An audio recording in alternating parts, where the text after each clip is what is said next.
and everyone here is just voicing their concern. It's not a bunch of skeptics or lunatics here, just people who are genuinely concerned about what's coming down from the skies. Is it contrails, chemtrails, what is it? We have Francis here from the documentary What in the World Are They Spraying? And he's brought his very stated evidence with him to show everybody today.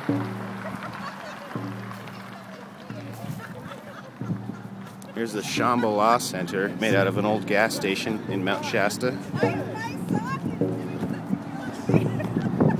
The Tibetan peace flags being flown there. Actually, the woman inside owns 2 of the 13 crystal skulls in California, in the world. It's right here in Mount Shasta.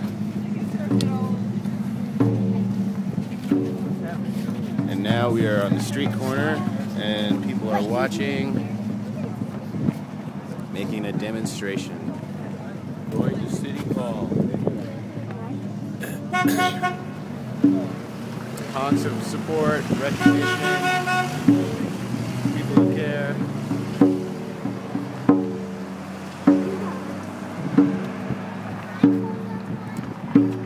I'd like to think we are in one of the more conscious communities in North America. Of course. If anybody wants to see it, here's the paper, Geo-engineering, you know. Okay, fine.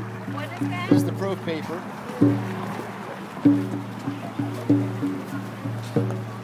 Now, I won't be streaming this live, but as soon as I get to an internet connection, I will broadcast this video.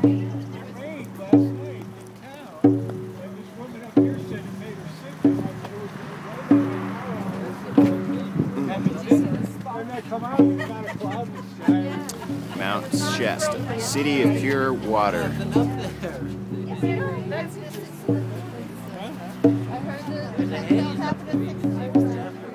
It rained last night with starry skies in town here. I watched them obliterate.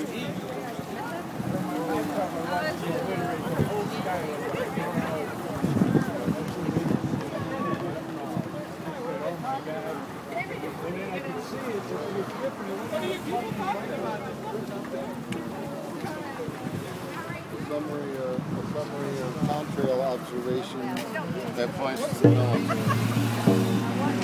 So, and there's my phone number there if anybody wants to talk. And I get emails from all over the United States because I'm in the film. Yeah. And they ask me questions, and I usually attach this and send it back to them. And if they want, I attach a whole bunch of lab reports from the EPA, send that to them. So, and of course, we'll see, since you guys are taking pictures, here's all the lab reports right here. Many, many lab reports. Many, many lab reports. And which laboratory is this? This is Basic Labs in Reading. This shows it's been delivered to the government over here, and they chose not to respond. No response whatsoever? Well, Ranger Priscilla Franco locally basically told me to go to hell. And why do you think she said that? Because if they saw, well, we're getting about 400,000 in deer guzzlers, and if the deer are drinking stuff with 400,000 micrograms per liter of aluminum in it, then she'd have to do something about it, and then she doesn't want to do anything about it. Ah, sounds pretty familiar. Yes, they don't. Basically, they don't want to respond if they don't have to. That's it. Didn't you mention in the film too that government action is required at a certain contamination level of aluminum? Yeah, that's if it's in drinking water. In drinking water, okay. But so far, our drinking water is clean. So far, we've only been spraying heavily for about 10 years, and what about in swimming water?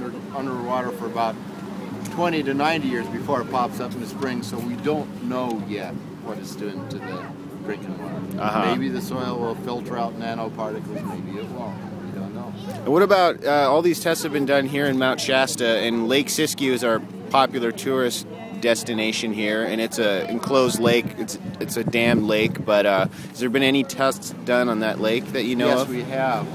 Wagon Creek, for instance, has been tested, and I had the results for Wagon Creek in here. And Wagon Creek has got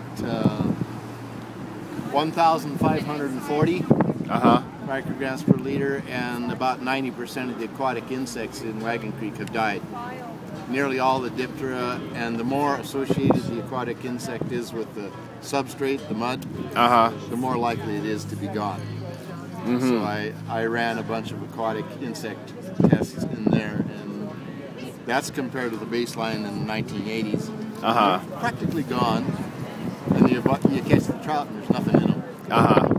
Lake Siskiyou itself, it's okay. But all the inlets to Lake Siskiyou are bad. Apparently the stuff is filtering out and settling to the bottom in Lake Siskiyou. Because down below in the main river, it's okay. Below the dam, you mean? Below the dam. It seems to be okay, not good, but not anything like it is above the dam. And these are generally higher aluminum levels pronounced as of what year would you say the research Well, we started doing the testing about 05, 06, 07. And the previous tests were made in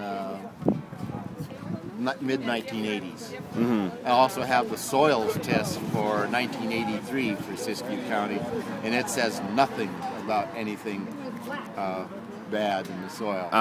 Nothing. Absolutely nothing. So where do you think all this aluminum could be coming from if it wasn't from, purported chemtrails and nanoparticle aluminum being dropped? Well, where would all this come from for the people who don't believe chemtrails are causing this? Well, there's naturally some aluminum in the soil here.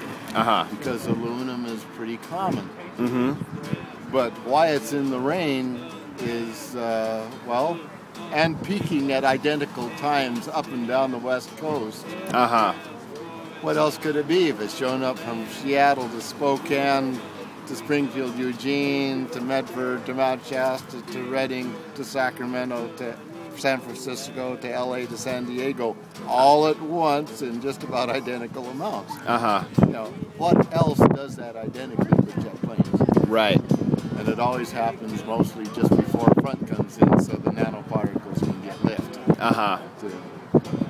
They reflect better if they get a little moisture hit shot. Right. But they're so small they won't drop out as readily as, say, pollen or dust or smoke particles. But enough of it comes down, we get them. Yeah. We get them in the data. Thanks, Francis. You're welcome.